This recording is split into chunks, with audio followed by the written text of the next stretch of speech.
ሰላም እንደምናችሁ የዩቲዩብ ቻናል ተከታታዮቼ። በዛሬ ቀን አብረን የምንማረው የትምህርታችን ርዕስ የሚለው የሚያጽናኑ የመጽሐፍ ቅዱስ ጥቅሶችን አብረን የምናየው። ከዚያ በፊትም ደግሞ ወደ እግዚአብሔር መንፈስ እንዲመራን በጸሎት ራሳችንን ዝቅ እናድርግ። እግዚአብሔር አምላካችን በዚህ ሰዓት በፊት እንቀርባለን። የሚያጽናኑ የመጽሐፍ ቅዱስ ጥቅሶችን አብረን ልናይ ነውና አንተ አስተምረን፣ በጌታ በኢየሱስ ስም አሜን። መጽሐፍ ቅዱሳችን የተሰጠን እንድንማርበት ነው። ከስህተታችን እንድንማር መጽሐፍ ቅዱስ የተሰጠን እንድንጽናናበት፣ እንድንመራበት፣ የተስፋ ቃል የዘላለም ሕይወትን እንድንማርበት፣ ስለ ኢየሱስ ክርስቶስ አገልግሎት፣ ስለ ፍቅሩ፣ ስለሰጠን ደህንነት፣ ስለ ይቅርታው፣ ስለ ኃጢአት ይቅርታ እንድንማር ነው፣ እንድመራን ነው እግዚአብሔር በመንፈስ ቅዱስ ጽፎት ለእኛ ሰጠን። በምድር ሳላችሁ መከራ አለባችሁ ብሏል ጌታችን ኢየሱስ ክርስቶስ በዮሐንስ ወንጌል ውስጥ። አይዟችሁ ግን እኔ ዓለምን አሸንፌአለሁ ይላል። ባልሳሳት ዮሐንስ ወንጌል ምዕራፍ 16 ቁጥር 33 ላይ ነው። በምድር ሳላችሁ መከራ አለባችሁ። በዚህ ምድር ላይ እንግዲህ ጌታችን ኢየሱስ ክርስቶስ በነበረ ጊዜ እሱም ብዙ መከራ ውስጥ አልፏል። ይሁን እንጂ የሚያጽናኑ የእግዚአብሔር ቃል ጥቅሶችን ደግሞ ማወቅ አስፈላጊ ነው። በተለይ በዚህ መጨረሻ ዘመን ሰይጣን እጅግ ታጥቆ የተነሳበት፣ እግዚአብሔር ልጆች ከምድር ገጽ ሊያጠፋ በተነሳበት ጊዜ ሁሉንም ሰው በራሱ ጉያ ስር አቅፎ ለመያዝ ከሱ ጋር ለማሰለፍ ሌት ተቀን እየሰራበት ባለበት ጊዜ እኛ ደግሞ አእምሯችንን በጌታ በኢየሱስ ክርስቶስ ቃል ማጠር አለብን። በዚያም ነው ጌታችን ኢየሱስ ክርስቶስ የኛ ታላቁ ምሳሌ በዚህ ምድር ላይ በነበረ ጊዜ ተጽፏል እያለ ነው የሰይጣንን ፈተና ሲቋቋም የነበረው። ተጽፏል ይላል። ተጽፏል፣ ሰው በእንጀራ ብቻ አይኖርም በእግዚአብሔር ቃልም እንጂ ይላል። ተጽፏል፣ እግዚአብሔር ለአምላክ ለፈጠረ ስገድ ይላል። እና እኛም ደግሞ የተጻፈውን ማወቅ አለብን። በዚህ ምድር ላይ ያለን በተለያዩ የህይወት ጎዳናዎች ውስጥ በምናልፍበት ጊዜ በእያንዳንዱ ችግር ውስጥ እግዚአብሔር ለእያንዳንዱ ችግር የሚሆን ወይ ደግሞ ለእያንዳንዱ ሁኔታ ውስጥ ስናልፍ የሚረዱን የጻፈልን አለ በቃል ውስጥ። ወደ 9-10 አይነት ሁኔታዎችን ነው የምናየው። ወይ ደግሞ በእነዚህ ሁኔታዎች ወይ ደግሞ ስሜት ውስጥ ስናልፍ እንዴት ነው ወይ ደግሞ ምንድን ነው ማድረግ ያለብን እና በዚያ ሁኔታ ያንን ሁኔታ በማስመልከት የእግዚአብሔር ቃል የሚለው ነገር አለ ወይ? አንደኛ፣ ከባድ ሸክም ሲሰማችሁ የምታነቡትን ጥቅስ እሰጣችኋለሁ። ከባድ ሸክም ሲሰማችሁ፣ እናንተ ደካሞች ሸክማችሁ የከበደ ሁሉ ወደ እኔ ኑ፣ እኔም አሳርፋችኋለሁ። ቀንበሬን በላያችሁ ተሸከሙ፣ ከእኔም ተማሩ፣ እኔ የዋህ በልቤም ትሑትም ነኝና ለነፍሳችሁ እረፍት ታገኛላችሁ ይላል። ቀንበሬ ልዝብ ሸክሜም ቀሊል ነውና ይላል የእግዚአብሔር ቃል። የት ነው የምናገኘው? የማቴዎስ ወንጌል ምዕራፍ 11 ቁጥር 28 እስከ 30። ሁለተኛ፣ በፍርሃት ስትዋጡ ምን ይውጠኝ ይሆን ብላችሁ በፍርሃት ስትንቀጠቀጡ፣ የሚያስፈራችሁ ነገር የሚያስፈራችሁ ሁኔታ ውስጥ ስትገኙ፣ ራሳችሁን ስታገኙ እንዴት ነው መመለስ ያለባችሁ? ኢሳይያስ ምዕራፍ 41 ቁጥር 9 ላይ እንደዚህ ይላል። ኢሳይያስ 41 ቁጥር 10 ላይ ይቅርታ፣ ቁጥር 10 እኔ ካንተ ጋር ነኝና አትፍራ፣ እኔ አምላክህ ነኝና አትደንግጥ፣ አበረታሃለሁ፣ እረዳህማለሁ፣ በጽድቄም እጄ ደግፌ ይይዝሃለሁ ይላል። ይሄ በጣም በጣም በጣም እጅግ ደስ የሚል እግዚአብሔር ቃል ነው። እኔ ካንተ ጋር ነኝና አትፍራ። በእውነት ፍርሃት ብዙ ጊዜ ሰይጣን ከምጠቀምባቸው መሳሪያዎች አንዱና ዋነኛው ነው። በአእምሮአችሁ ውስጥ ፍርሃትን ይልካል። እናንተው ነው መስሎ ለእናንተው ያሰበ መስሎ እውነት አስመስለው ወይ ደግሞ በሰው ውስጥ ሆኖ ፍርሃትን ልልክባችሁ ይችላል። እግዚአብሔር በዚህ ዓለም እንኳ በዚህ በዓለማዊ ኑሮ እንኳ እንድናድግና እንድንበለጽግ ወይ ደግሞ የተሳካ ህይወት እንድንኖር ነው የሚፈቅደው የሚፈልገው። ሰይጣን ግን ብዙ ጊዜ እግዚአብሔር እዚህ ጋር ካቀደልን እሱ ደግሞ ፍርሃት ለቆብን እግዚአብሔር ካቀደልን ደርሰን እንዳንገኝ በፍርሃታችን ምክንያት። ታስታውሱ እንደሆነ የእስራኤል ሕዝብ ከግብፅ ወጥተው ወደ ከነአን ሲሄዱ ሙሴ 12 ሰላዮችን ነው የላከው ወደ ከነአን። ከዛ ውስጥ 10ሩ ሲመለሱ 10ሩ ምን አሉ? ኧረ እነዛ ሰዎች ያስፈራሉ፣ ኧረ ጨርሱናል፣ በጣም ትላልቆች ናቸው እንደዚህ ምናምን እያሉ ብዙ በቃ የፍርሃት የሽንፈት ሪፖርት ነው ያቀረቡት፣ ወይም ደግሞ ዘገባ ነው የመለሱት። የሽንፈትና የፍርሃት ዘገባ ይዘው ተመለሱ። ኢያሱና ካሌብ ግን በመጽሐፍ ቅዱሳችን ውስጥ እንደምናገረው በጣም የማይፈሩ ደፋር ቆራጥ ነበሩ እና ያንን ሀገር እንወርሳለን። እዛም ከደረሱ በኋላ እንደዚያው በጣም በጣም በጣም ቆራጦች ነበሩ እና በትክክል ማስታወሰው ከሆነ ከነዛ ከወጡት ውስጥ ከዛ ሀገር ከግብፅ ከወጡት ውስጥ ሁለቱ እነዛ ብቻ ናቸው። ከመንገድ ላይ ከተወለዱ በስተቀር እነዛ ሁለቱ ብቻ ናቸው ወደ ከነዓን ምድር የገቡት። ስለዚህ ፍርሃት እግዚአብሔር ካቀደላችሁ የዘላለም ሕይወትም ይሁን ኢቨን በዚህ ምድር ላይ ራሱ ልደርሱበት የምትችሉት ብዙ ብዙ ብዙ እድሎችን እንዳትጠቀሙበት ሰይጣን ፍርሃት ለቆባችሁ ከዛ እንድትቀሩ ያደርጋችኋል። ስለዚህ ሰይጣን ፍርሃት ስለገባችሁ ምን ትላላችሁ? ተጽፏልና ትላላችሁ። ተጽፏልና በኢሳይያስ 41 ቁጥር 10 ላይ ተጽፏልና እኔ ካንተ ጋር ነኝ፣ አትፍራ፣ እኔ አምላኬ ነኝ፣ አትደንግጥ፣ አበረታሃለሁ፣ እረዳህም አለው፣ በጽድቁ እጄም ደግፌ እይዛሃለሁ ያለኝ አምላክ አለኝና አንተ ሰይጣን ሆይ ከኔ ራቅ ብላችሁ ገስጹት። ያንን ቃል በተጻፈው ቃል ያ ቃል ኃይል አለውና። ሶስተኛ በትልቅ ችግር ውስጥ ስትወድቁ ምንድን ነው ማድረግ ያለባችሁ? የትኛው ጥቅስ ነው የምታነቡት? እሰጣችኋለሁ። ጥቅስ አለ። መዝሙር 50 ቁጥር 15 እንደዚህ ይላል፣ በመከራ ቀን ጥራኝ እኔም አድንሃለሁ አንተም ታከብረኛለህ። በመከራ ቀን ጥራኝ እኔም አድንሃለሁ አንተም ታከብረኛለህ። በመከራችሁ ውስጥ ስትጠሩት እግዚአብሔር ከመከራችሁ ውስጥ ሲያወጣችሁ ግን በራሴ ጉልበት፣ በራሴ ጥበብ፣ በራሴ ዕውቀት፣ በራሴ ዘመድ፣ በራሴ ጓደኛ እንደዚህ ያረኩኝ እገሌ እንደዚህ ያርገልኝ እገሌ ምናምን ብላችሁ ደግሞ እንዳትኩራሩ፣ ለእግዚአብሔር የሚገባውን ክብር ለሰው እንዳትሰጡ ተጠንቀቁ። ለራሳችሁም እንዳትወስዱ ተጠንቀቁ። ለእግዚአብሔር ክብር ይሁን። የረዳንን ሰው ማመስገን ተገቢ ነው። ይሁን እንጂ ቦታውን ግን ማዛባት የለብንም። ዋናው ክብርና ውዳሴ የሚገባው ለእግዚአብሔር ነው። ለዛ ነው በመከራ ቀን ጥራኝ እኔም አድንሃለሁ አንተም ታከብረኛለህ ይላል እግዚአብሔር ቃል። አንተም ሆንክ አንቺም ሆንሽ ታከብረኛለህ ታከብረኛለሽ። አራተኛ መውጫ መንገድ ስጠፋችሁ ወይ ደግሞ መፍትሄ የሌለው ነገሮች መፍትሄ የሌላቸው መስለው ሲታዩአችሁ ምንድን ነው የምታደርጉ? የእግዚአብሔር ቃል በአንደኛ ቆሮንቶስ ምዕራፍ 10 ቁጥር 13 ላይ እንደዚህ ይላል፣ ለሰው ሁሉ ከሚሆነው በቀር ምንም ፈተና አልደረሰባችሁም፣ ነገር ግን ከሚቻላችሁ መጠን ይልቅ ትፈተኑ ዘንድ የማይፈቅድ እግዚአብሔር የታመነ ነው። አሜን። ትታገሱም ዘንድ እንድትችሉ ከፈተናው ጋር መውጫውን ደግሞ ያደርግላችኋል። ሁለት አንኳር ነጥብ ላይ እንድናተኩር እፈልጋለሁ በዚህ ሰዓት ከዚህ አሁን ካነበብኩት ጥቅስ ውስጥ። አንደኛ ከምንችለው በላይ እንድንፈተን እግዚአብሔር አይፈቅድም። እግዚአብሔር ታማኝ ነውና የታመነ ነው። እግዚአብሔር የታመነ ነው። በቃሉ የታመነ ነው። እመኑት። እንደ ሰው ቃሉን አይቀይርም። ቃሉን የሚጠብቅ ሰው እንኳን እንዴት እናከብራለን? እሱ እኮ አይዋሽም። እሱ እኮ ያለውን ያደርጋል። ቃሉን አይለውጥም አይደለም የምንለው ሰው የሰው ልጅ ራሱ። ስለዚህ እግዚአብሔር ደግሞ ምን ያህል ነው ቃሉ ከምታልፍ አንዲትም ነቁጥ ከምታልፍ ሰማይና ምድር ቢያልፉ ይሻላል ይላል። እስከዚያ ድረስ ነው። ስለዚህ እግዚአብሔር የታመነ ነው። ምንድነው? ከምትችሉት በላይ እግዚአብሔር አይፈቅድም። ሁለተኛ እዛ ጥቅስ ውስጥ የተቀመጠ ነገር አለ።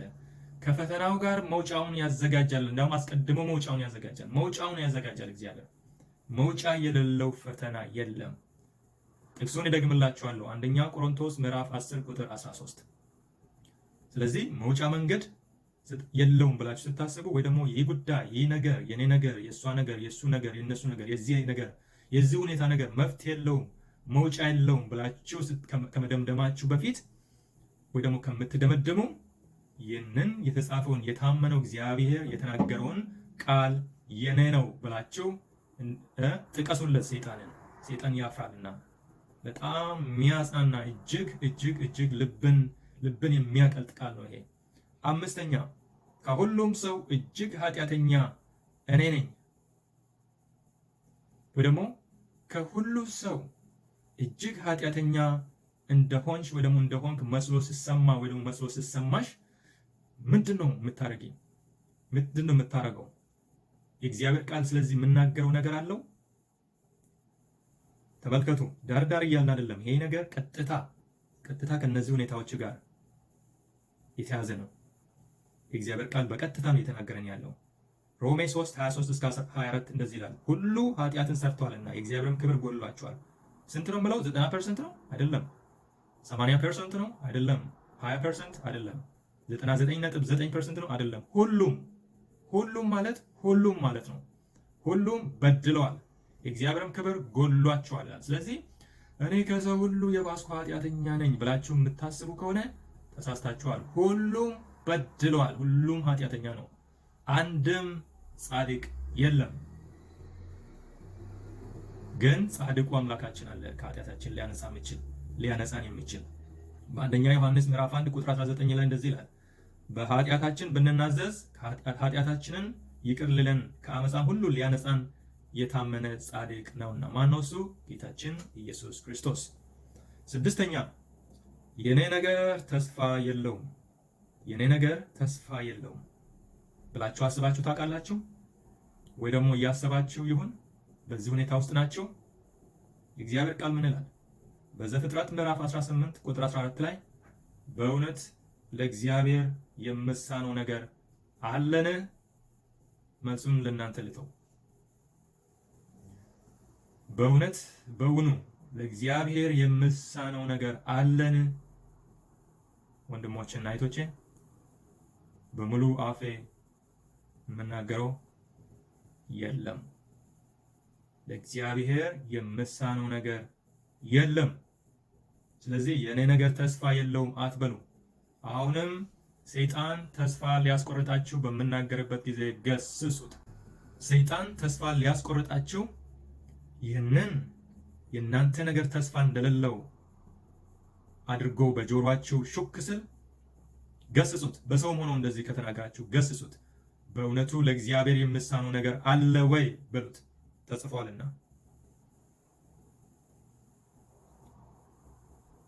ሰባተኛ ለእኔ የሚራራልኝ ሰው የለም፣ ስለ እኔ ግድ የምለው ሰው የለም። በቃ ብቻዬን ነኝ። የራሴን ጉዳይ በራሴ ነው የምወጣው የምታገለው። ስለ እኔ ግድ የምለው ሰው የለም ብላችሁ አስባችሁ ታውቃላችሁ? እያሰባችሁ ነው እንደዚህ? ሰው ሁሉ ረስቶኛል፣ ስለ እኔ ግድ የምለው ሰው የለም ብላችኋል እያላችሁ ነው። በዚህ ስሜት ውስጥ የምትመላለሱ ሰዎች ካላችሁ፣ በዚህ ሰዓት ይህንን የእግዚአብሔር ቃል እየሰማችሁ ያላችሁ ሰዎች ካላችሁ፣ የእግዚአብሔር ቃል መልካም ዜና አለው። በትንቢት ኢሳይያስ ምዕራፍ 49 ቁጥር 15 እስከ 16 እንደዚህ ይላል፣ በውኑ ሴት ከማኅፀኗ ለተወለደው ልጅ እስከማትራራ ድረስ ሕፃኗን ትረሳ ዘንድ ትችላለችን? አዎን እርሷ ትረሳ ይሆናል፣ እኔ ግን አልረሳሽም። እነሆ እኔ በእጄ ቀርጬሻለሁ፣ ቅጥሮችሽም ሁልጊዜ በፊቴ አሉ። እግዚአብሔር ይመስገን። እኔ ግን አልረሳሽም። ወገኖቼ እናት ልጇን ትረሳለች? የምታጠባውን ልጇን ትረሳለች? እንዴት ትረሳለች? ስራ ብትሄድ ስለ እሱ ነው የምታስበው፣ ስለ ልጇ። የትም ብትሄድ፣ ገበያን ብትሄድ፣ የትም ብትሄድ፣ ሰው ጋር ብትሆን ልቧ ሁልጊዜ እየተንጠለጠለ ነው። ስለ ልጇ ነው የምታስበው አይደል? ስለ ልጃችሁ አለ የምታስቡት።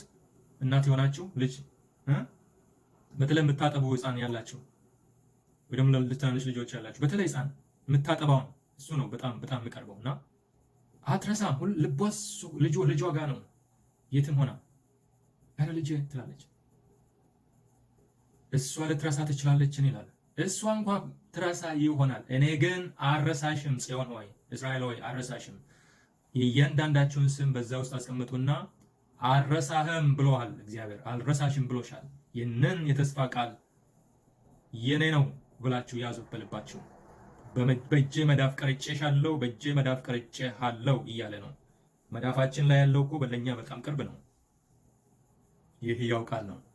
ስለዚህ ሰው ረስቶኛል፣ ስለ እኔ ግድ የምለው ሰው የለም፣ እኔ ብቻዬን ነኝ፣ ብቻዬን የምራራልኝ ሰው የለም የምትሉ ከሆነ በእውነት አለ፣ አንድ አምላክ አለ፣ በአይን የማታዩት ግን ስለ እናንተ ሁል ጊዜ ለራሳችሁ ከምታስቡት በላይ የሚያስብላችሁ አምላክ በሰማይ አለ። እግዚአብሔር ይመስገን። እሱም እግዚአብሔር ልጅ ሕያው ጌታችን ኢየሱስ ክርስቶስ መድኃኒታችን የሆነው መስቀል ላይ የሞተልን እሱ ነው። 8ኛ ነገ ምን እንደሚሆን አላውቅም፣ ዕጣ ፈንታዬን አላውቅም፣ እጅግ ያሳስበኛል ባላችሁ ስለ ነገ የእናንተ ጉዳይ፣ የወደፊታችሁ ጉዳይ፣ ዕጣ ፈንታችሁ ምን እንደሚሆን የሚያሳስባችሁ፣ እንቅልፍ የሚያሳጣችሁ፣ የሚያስጨንቃችሁ ሰዎች ካላቸው በዚህ ሰዓት በዚህ ሁኔታ ውስጥ በዚህ ስሜት ውስጥ ያለ ሰው የምታውቁ ከሆነም ይህንን ጥቅስ እባካችሁ የመጽሐፍ ቅዱስ ጥቅስ እባካችሁ አካፍሉት፣ ለራሳችሁም አድርጉት። ትንቢተ ኤርምያስ ምዕራፍ 29 ቁጥር 11 ላይ እንደዚህ ይላል፣ ለእናንተ የማስባትን ሐሳብ እኔ አውቃለሁ፣ ፍጻሜና ተስፋ እሰጣችሁ ዘንድ የሰላም ሐሳብ እንጂ የክፉ ነገር አይደለም። ሰይጣን ክፋትን ነው በእናንተ ላይ ትንቢት የምናገረው። ብዙ ጊዜ በአእምሯችን ውስጥ እኔም ጻድቆኝ አይደለም ይህን የምናገረው፣ ሰው ነኝና ሁላችንም ወዳቂዎች ነን፣ ኃጢአተኞች ነን። በአእምሮ ውስጥ ሆኖ ነው ትንቢት እናገርባቸዋል፣ የሽንፈት የጥፋት። እግዚአብሔር ግን ለእናንተ ማስባትን ሐሳብ አውቃለሁ፣ የበጎነት የሰላም ፍጻሜ ያለው ሰላም፣ ፍጹም ሰላም። ደስ አይልም? እኔም ማስብልን አውቃለሁ ብሎ አንድ ሰው እኛ ጋር ቢመጣ ምንድን ነው የምሰማችሁ? ስላንተ ብዙ ሳስብ ነበር፣ የሆነ ነገር አስቤልሃለሁ ግን አሁን አልነግርህም ብለን ሰው እንዴት ነው የምሰማን? እግዚአብሔር ግን ለእናንተ ማስባትን ሐሳብ። ስለዚህ ስለ ነገር አትጨነቁ። እድል ፈንታችሁ፣ ዕጣ ፈንታችሁ በሰው እጅ አይደለም። ሰው እንኳ ቢወስንባችሁ በሰው እጅ አይደለም፣ በእግዚአብሔር እጅ ነው። በራሳችሁ ምርጫ ግን እድላችሁንና ወደፊት እድል ፈንታችሁን ልታበላሹ ትችላላችሁ። ለምን በሉኝ። የባለፈው መልእክታችን ላይ እንደተማርነው እግዚአብሔር የሰውን ምርጫ አይጋፋም፣ ያከብራል። የሰውን ምርጫ በምርጫችሁ ልትጠፉ ትችላላችሁ፣ በምርጫችሁ ልትድኑ ትችላላችሁ፣ በምርጫችሁ ህይወታችሁን ልታበላሹ ትችላላችሁ። ወደፊት ህይወታችሁን በመቆዘምና ሽንፈትን በማውራት በድንጋጤ በፍርሃት ውስጥ ሁልጊዜ በመኖር የእግዚአብሔር ቃል ቅድም ስንጠቅሳቸው የነበረውን ሁሉ ግን የኔ ነው ብላችሁ ከያዛችሁትና ከተጠማጠማችሁት እግዚአብሔር ከእናንተ ጋር ነው ያሳልፋችኋል። 9ኛ ያልሞከርኩት ነገር የለም። አሁንስ በቃኝ፣ በቃ ከአሁን በኋላስ አልሞክርም።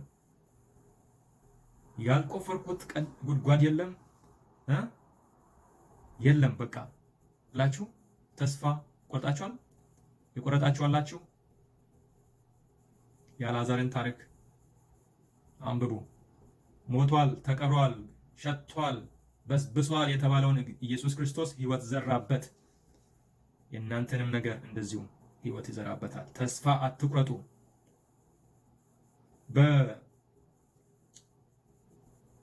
በዮሐንስ 15:14-6 ላይ እና 15:15 ላይ እኔ መንገድና እውነት ህይወትም ነኝ፣ በእኔ በቀር ወደ አብ የሚመጣ የለም ይላል። ህይወትና መንገድ በራሳችሁ መንገድ ሞክራችሁ ካቃታችሁ በኢየሱስ መንገድ ደግሞ ሞክሩት። ምክንያቱም መንገዴ እንደ መንገዳችሁ አይደለም፣ ሐሳቤም እንደ ሐሳባችሁ አይደለም። መንገዴም ሰማይ ከምድር እንደሚርቅ እንደዚሁ ከእናንተ ሐሳብ ይርቃል፣ መንገዴም እንደዚሁ ሐሳቤም እንደዚሁ ይላል። በኢሳይያስ 55:17 ላይ ነው መሰለኝ 16 ወይ 17። ኢሳይያስ 55:16 እና 17 ሞክሩ እዩ። ስለዚህ በእግዚአብሔር በራሳችሁ መንገድ ሞክራችሁ አሁንስ በቃኝ ካሁን በኋላ አልሞክርም ካላችሁ እስቲ በእግዚአብሔር መንገድ ደግሞ ሞክሩት፣ ይሆናል። በእግዚአብሔር መንገድ ያለነ ምንም ልታደርጉ አትችሉም ብሏል ደግሞ በዮሐንስ 15:5 ላይ። ስለዚህ ወገኖቼ ብዙ አይነት ስሜቶችን ነው ያየነው። ብዙ አይነት ስሜቶችን እንደው ቶሎ ቶሎ ልመለስበትና አንደኛ ከባድ ሸክም ሲሰማችሁ ምንድነው የምታደርጉት? ማቴዎስ 11:28 እስከ 30 በፍርሃት ስትዋጡ ምንድነው የምታነቡ? ኢሳይያስ 41 ቁጥር 10 በትልቅ ችግር ውስጥ ስትወድቁ የሆኑ ስትሆኑ መዝሙር 50 ቁጥር 15 መውጫ መንገድ መፍትሄ የሌለው ነገሮች መስለው ከታያችሁ የእናንተ ነገር አንደኛ ቆሮንቶስ 10:13 ከሁሉም ሰው እጅግ ኃጢአተኛ የሆናችሁ መስላችሁ ብታያችሁና ብሰማችሁ አንደኛ ዮሐንስ 1:19 እና ሮሜ 3:23 እስከ 24 አንብቡ። የኔ ነገር ተስፋ የለውም ብላችሁ የምታስቡ ከሆነ ደግሞ ዘፍጥረት 18:14 አንብቡ። ስለኔ ግድ የምለው የለም የምራራልኝ የለም እኔ በቃ ብቻዬን ነኝ ብላችሁ የምታስቡ ከሆነ ደግሞ በዚህ ስሜት ውስጥ የምታልፉ ከሆነ የምታነቡት ጥቅስ ትንቢተ ኢሳይያስ 49:15 እስከ 16 የነገ ዕድል ፈንታዬን አላቅም፣ ዕጣ ፈንታዬን አላቅም፣ ያስጨንቀኛል ብላችሁ በዚህ ጭንቀት ውስጥ ካላችሁ ወይ ደግሞ ያለውን ሰው የምታውቁ ከሆነ ትንቢተ ኤርምያስ 29:11 አንብቡ።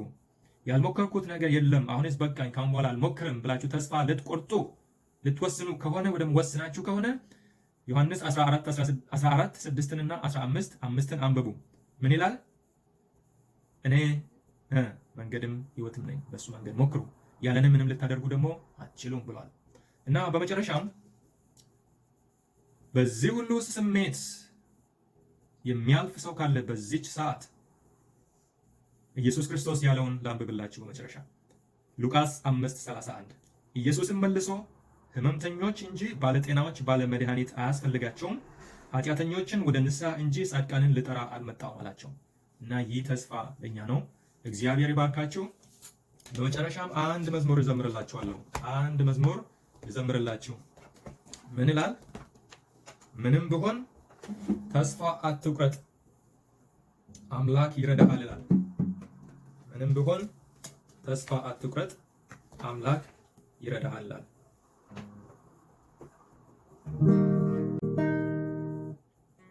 ምንም ቢሆን ተስፋ አትቁረጥ አምላክ ይረዳሃል።